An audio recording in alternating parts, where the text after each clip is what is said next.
episode of What Can I Cook Today? This is episode 2. Well, this is what I have today. Let's see what I can do. You may not have the same ingredients, but maybe you can have something similar. The point of this is to show you how you can, as long as you have some kind of starch like lentils or rice or beans or something, you can combine them with vegetables and come up with a really easy, simple, delicious meal. I have some green onions from my own garden. I really enjoy having a vegetable garden. I also have a red onion left over from yesterday that I did a Facebook Live, and I made a cucumber, tomato, red onion salad. If you want to see it, just go to my Facebook page, which is called Dr. Starch, all spelled out, and and like the page so that you can see when I do more Facebook Lives. So I'm using this red onion just because I have it, and I want to take advantage of and not throw it away or whatever. I would never throw it away, but I'm giving it a good use. So it could be one large or two smalls or two medium yellow or white onions or whatever onion. I would definitely put an onion if you can at all help it. Okay, so I'm going to set that there apart, and I'm going to chop some garlic. Garlic is better if you can chop it and let it just let it stand there for like 15 or 20 minutes or something. The contact with air does something. Okay, I don't remember what it is, and it doesn't matter. All that matters is that there are some benefits of garlic that become more bioavailable and more powerful if it just sits for a few minutes. So how much? Well, that is really up to you. It depends how much you like garlic, and if you don't like garlic, then don't put it in. Garlic, for me, is one of those basic things. Onions and garlic is like every recipe or every meal idea starts with onion and garlic for me. So, okay. And now we're gonna give it a quick chop, and we'll let it rest.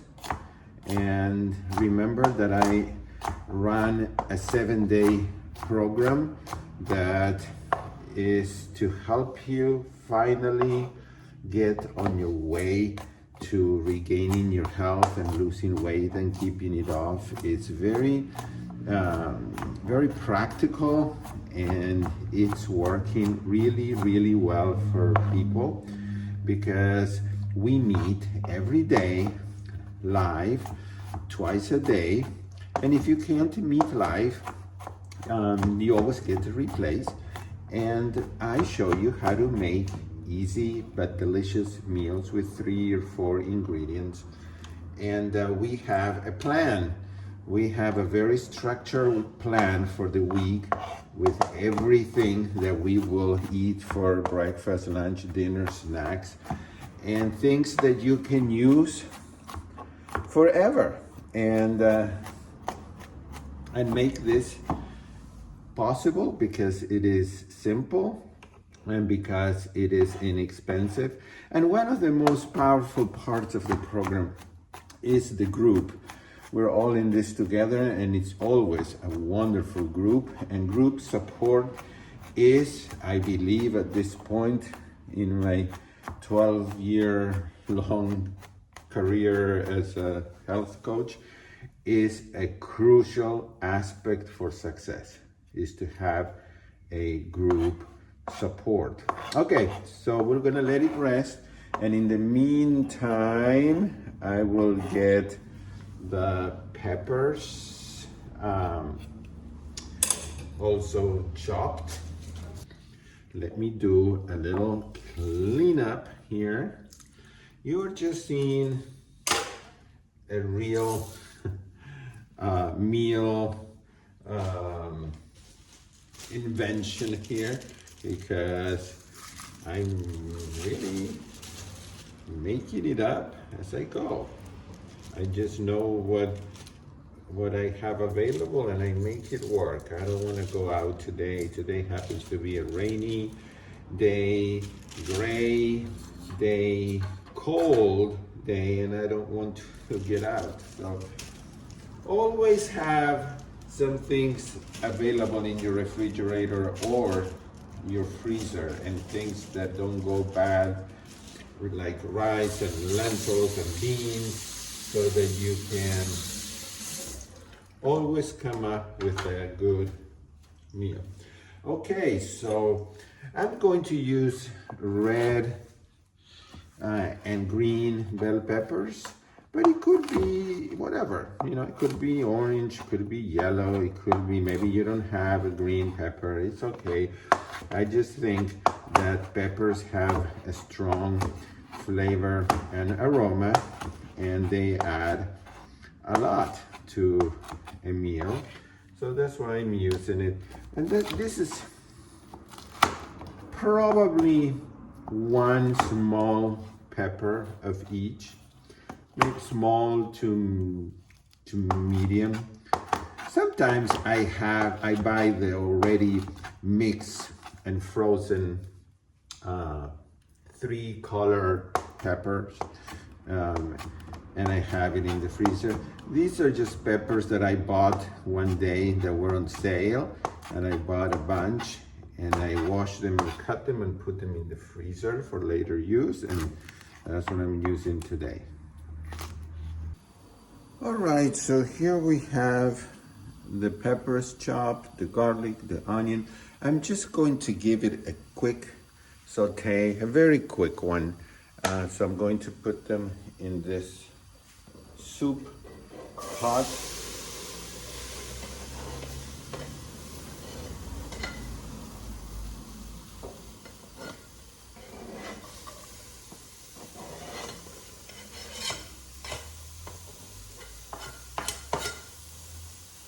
If I had mushrooms, I would definitely add.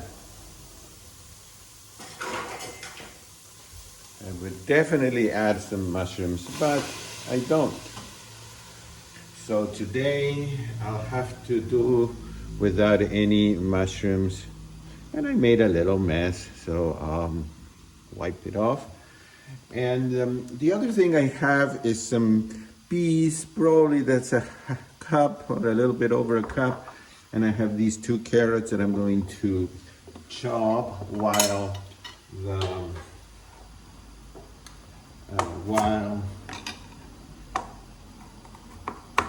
the other stuff is getting a little bit. I just wanted it to cook enough to release some of its own juices, like the onions and the peppers, and maybe even the garlic, just to get a little bit cooked, but don't want to cook it too much. And all right, so now I'm just going to go ahead and add the carrots to the mixture. So it ends up being a very colorful mixture, and I'll go ahead and add the peas. So look at this, look how pretty, all these colors. You don't need water because all the vegetables release some water. And please, I ask you to not cook at high heat, because after you go above 212 degrees or so Fahrenheit or 100 degrees Celsius, some of these minerals and vitamins do get damaged. And we just go through so much work and expenses to get the best vegetables we have. Why do we want to destroy them with high heat? So just cook at some temperature. Maybe the highest is 198 or so, and you will be keeping the nutrients. So I'm going to give it about 5, maybe 10 minutes of dry sautéing and no water. If I need to add water, it'll be like 1 or 2 tablespoons, but I don't think I will need to because the onions release a lot of water.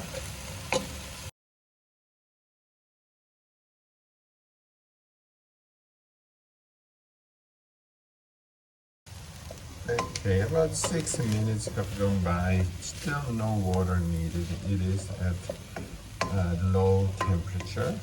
And now comes adding now comes the fun part, where you can use your imagination and what you like, and just adding spices and herbs. So let's see. Well, I have some oregano, parsley. It could be thyme. You might, if you like chipotle chili powder, you could use that. I don't think this time I'm going to use it. This is smoked paprika. This is some spicy curry powder. I like to add turmeric because it's such a wonderful anti-inflammatory. And I have powdered mushroom. So I think I'm going to just add this to it.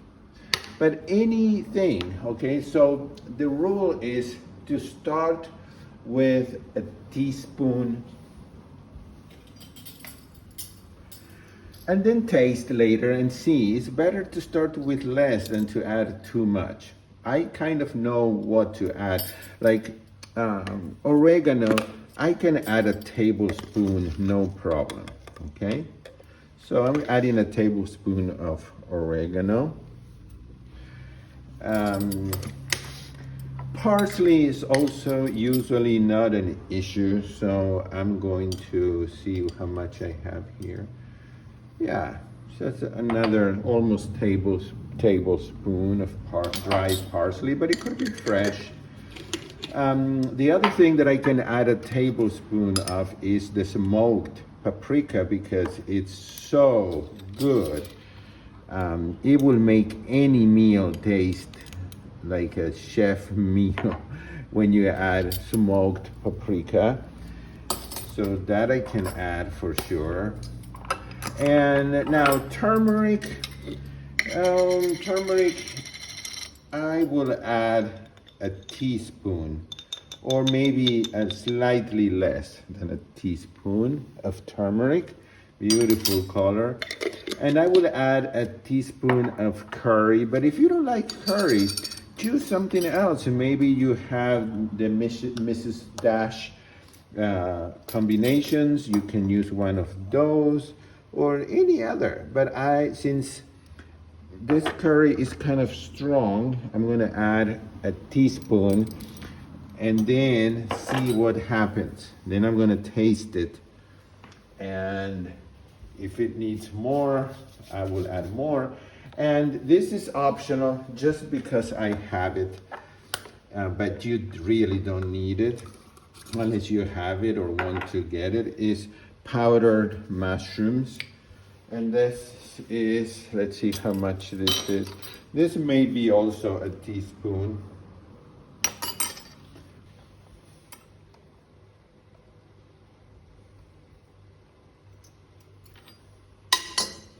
Yeah, that was a teaspoon and a little more. Now it is time to stir all of this deliciousness here. If you could only smell this, you would want to come through the screen and eat it right now like I do. Okay, so now I will add what I have. Let's see what I have here. Let's measure how much. This is basmati rice, and I thought it was half a cup, and it is half a cup, okay? I'm gonna add half a cup of basmati rice. Actually, there's a tiny bit left. It could be any rice, brown rice, white rice, any other rice you like. And so that's half a cup. And I have lentils. It could be quinoa, it could be something else, okay? But I'm gonna add lentils. I'm gonna add a cup and a half so that in total I will have 3 cups of the starch. But I do need to rinse these lentils, so okay, so they are washed, and I am going to go ahead and add the lentils, and then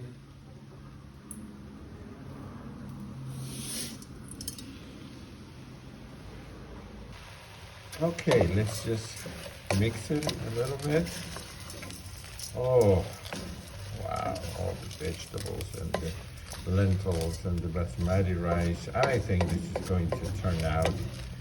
And it's just that I didn't have enough rice. That's why I thought of adding lentils to it. And they cook more or less at the same rate, so I think it'll be fine. So since I have 3 cups of rice lentils, it is probably going to take 5 or 6 cups of water. Let's see, 1, 2, 3, 4, 5. Okay, I'm going to start with 5 cups of water. I will have handy some hot water in case I need to add more, and it needs to be hot so that I don't slow down the cooking process. I'm mixing it really well, and I am going to cover it at low to medium low heat and let it cook for like 10-15 minutes and then come back.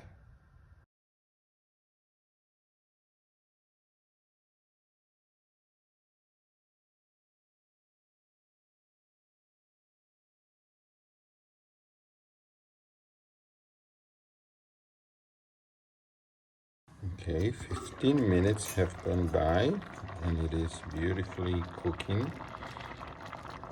And I will let it cook for another maybe 7 to 10 minutes. I will uncover it because with this cookware it creates a vacuum and it doesn't let the steam out.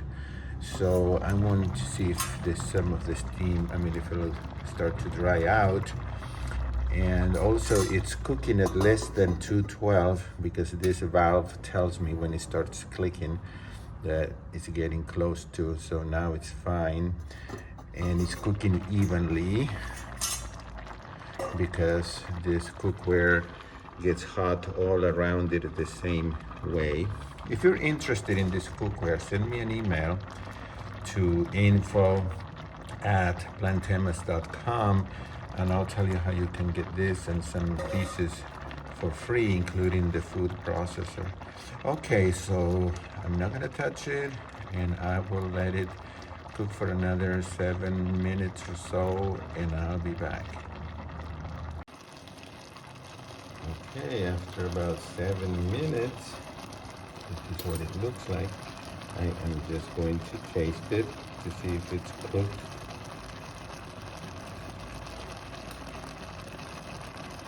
It does need another probably 10 minutes. So I will add hot water and cover it. And then I'll be back. I will add another cup of water. Okay, 10 minutes have gone by and it is ready. I am sure it is ready. So I will turn off the heat. and we'll fluff it up.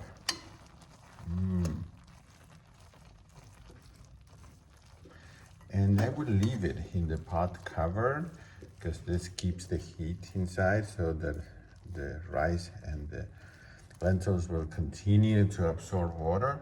But I will go ahead and put some in a bowl.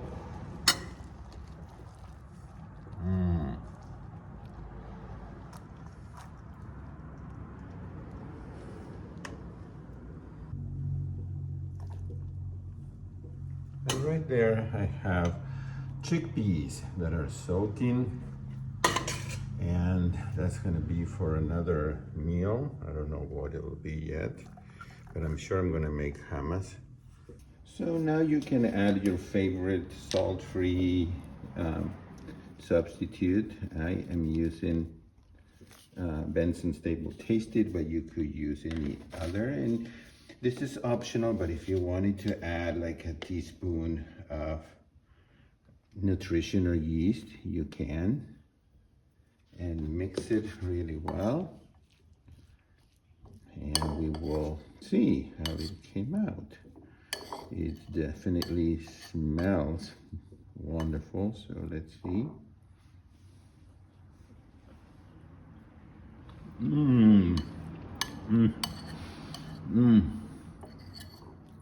Well, I hope that you have learned how to make a meal with what you have, and I will see you in my next episode of What Can I Cook Today. Remember to visit my website and my YouTube.